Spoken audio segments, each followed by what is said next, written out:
তো আজকে আমরা কার্ডিয়াক মাসেলের স্লো রেসপন্স অ্যাকশন পোটেনশিয়ালটা দেখব কি করে জেনারেট হয়, আর তার সাথে পড়ব অটোরিদমিসিটি। তো আমাদের অটোরিদমিসিটিটা বুঝতে গেলে ভালো করে স্লো রেসপন্স অ্যাকশন পোটেনশিয়ালটা বুঝতে হবে, ঠিক আছে?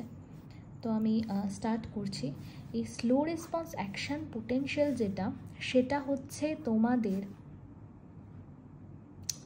কার্ডিয়াক পেসমেকার টিস্যুর মধ্যে পাওয়া যায়, ঠিক আছে? কার্ডিয়াক পেসমেকার টিস্যুর মধ্যে পাওয়া যায়। আর নর্মাল যে কার্ডিয়াক মায়োকার্ডিয়াল সেলস যেগুলো রয়েছে, মায়োকার্ডিয়াল সেলস, তো তাদের ক্ষেত্রে ফার্স্ট রেসপন্স অ্যাকশন পোটেনশিয়াল দেখতে পাওয়া যায়, যেটা আমি নেক্সট ভিডিওতে আনার চেষ্টা করছি। তো তোমরা আগে স্লো রেসপন্স অ্যাকশন পোটেনশিয়ালটা বোঝো, যেটা হচ্ছে কার্ডিয়াক পেসমেকার টিস্যুর মধ্যে দেখতে পাওয়া যায়। যেমন ধরো এসএ নোড, এভি নোড, এগুলো তো নিজে নিজেই কি হয়, অটোরিদমিসিটি হয়, অটোরিদমিসিটি তৈরি করে এরা। তো সেটা কিভাবে হচ্ছে দেখো স্লো রেসপন্স অ্যাকশন পোটেনশিয়ালটা কি করে জেনারেট হচ্ছে। তো আমাদের রেস্টিং মেমব্রেন পোটেনশিয়াল হচ্ছে এখানে -60 মিলিভোল্ট। নর্মাল মায়োকার্ডিয়াল সেলের ক্ষেত্রে জানো রেস্টিং মেমব্রেন পোটেনশিয়াল -90 মিলিভোল্ট হয়, ঠিক আছে? বা আমরা অন্যান্য বেশ কিছু সেলস দেখেছি, বা নর্মাল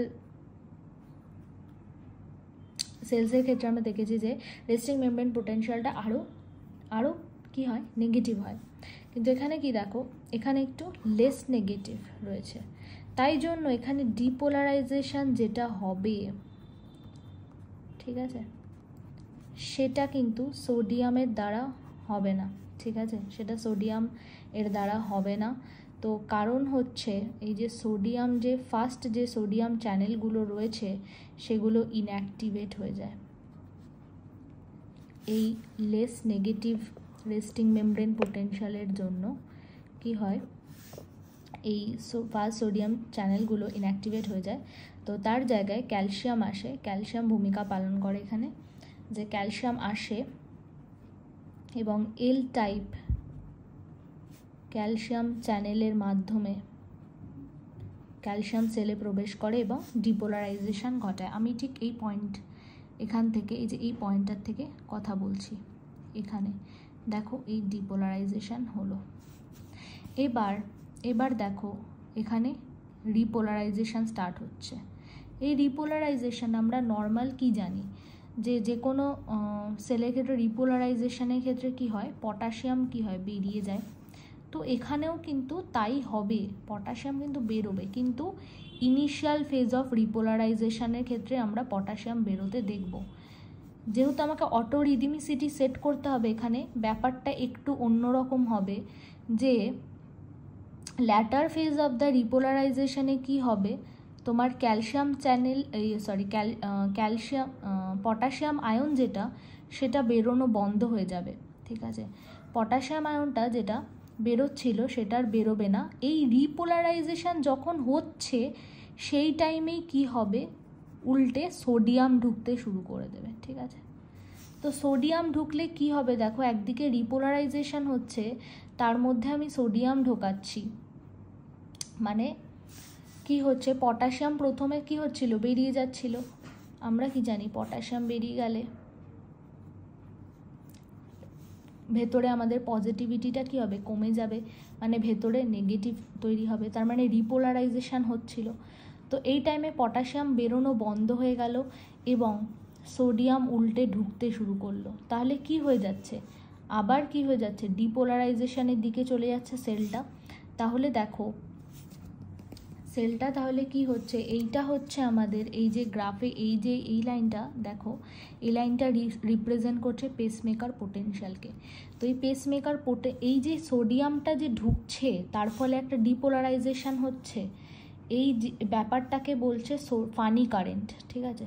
এটাকে বলে ফানি কারেন্ট। এই সোডিয়াম ভেতরে ঢোকার জন্য যে কারেন্টটা আসছে সেটাকে আমি বলছি ফানি কারেন্ট। তো এই সোডিয়াম সেলের মধ্যে ঢুকছে, রিপোলারাইজেশন যখন হচ্ছে তখন এই সোডিয়াম সেলের মধ্যে ঢুকছে। তো দেখো সেলটা ডিপোলারাইজড হয়ে যাচ্ছে আবার, ঠিক আছে। দেখো যখন আমি আরেকটা জিনিস বলতে ভুলে গেলাম, যে যখন পটাশিয়াম সেল থেকে বেরোচ্ছে, এবার এমন একটা টাইম আসবে যখন -50 মিলিভোল্ট হবে, ঠিক সেই টাইমে পটাশিয়াম ঢোকা বন্ধ হয়ে যাবে। ঠিক আছে, এবার এই পটাশিয়াম ঢোকা বন্ধ হয়ে যাওয়াটাকে আমি বলবো আইকে ডিকে। ঠিক আছে, আইকে ডিকে বলবো। পটাশিয়ামের জন্য যে কারেন্ট সেটাকে আমি আই দিয়ে রিপ্রেজেন্ট করছি, তো আইকে ডিকে হচ্ছে তখন। এরপরে সোডিয়াম এসে ঢুকছে, তো এই সোডিয়াম ঢোকার ফলে দেখো ডিপোলারাইজেশন হচ্ছে, এটাই পেসমেকার পোটেনশিয়ালের ফার্স্ট পার্টটাকে রিপ্রেজেন্ট করছে। এই সোডিয়ামটা ঢোকার ফলেই পেসমেকার পোটেনশিয়ালে প্রথম যে ব্যাপারগুলো হচ্ছে, মানে ফার্স্ট পার্ট, সেটার বেসিস তৈরি হচ্ছে এই সোডিয়াম ঢোকার ফলে। এরপরে কি হবে, later part of the pacemaker পোটেনশিয়ালের ক্ষেত্রে ক্যালসিয়াম ঢুকবে।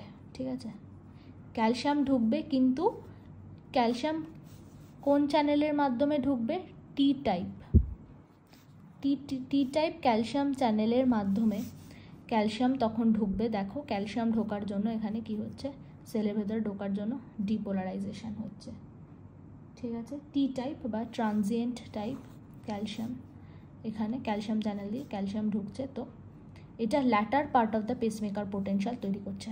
ঠিক আছে, এরপরে যেই 40 মিলিভোল্টে গিয়ে পৌঁছালো, ডিপোলারাইজেশন হতে হতে যখনই 40 মিলিভোল্টে গিয়ে পৌঁছাবে, তখনই কি হবে, তোমাদের ফায়ারিং পোটেনশিয়াল হবে, এবং এই টাইমে কি হবে, ক্যালসিয়ামের, যে আমি একটু আগেই বলেছিলাম যে এই ফেজটাতে ক্যালসিয়াম ঢুকছিল, সোডিয়াম কিন্তু ঢুকছিল না, কারণ ফার্স্ট সোডিয়াম চ্যানেলগুলো ইনঅ্যাক্টিভেট হয়ে গেছিলো। তো যাই হোক, এখানে ক্যালসিয়াম ঢুকে যাচ্ছে কোন চ্যানেলের মাধ্যমে, এল টাইপ ক্যালসিয়াম চ্যানেলের মাধ্যমে। এই পয়েন্টের পর থেকে এল টাইপ ক্যালসিয়াম চ্যানেলের মাধ্যমে আবার ডিপোলারাইজেশন হবে, আর ডিপোলারাইজেশনের সময় যেই ইভেন্টগুলো বললাম সেগুলো রিপিট হবে, দেন আবার একটা পেসমেকার পোটেনশিয়াল আসবে। তো এইভাবেই অটো রিডিমিসিটিটাকে আমরা এক্সপ্লেন করতে পারি। তো আশা করি তোমরা বুঝেছো। নেক্সট ভিডিওটা যেটা আসবে সেটা ফার্স্ট রেসপন্স অ্যাকশন পোটেনশিয়ালের উপরে আমি করব। তো থ্যাংক ইউ দেখার জন্য।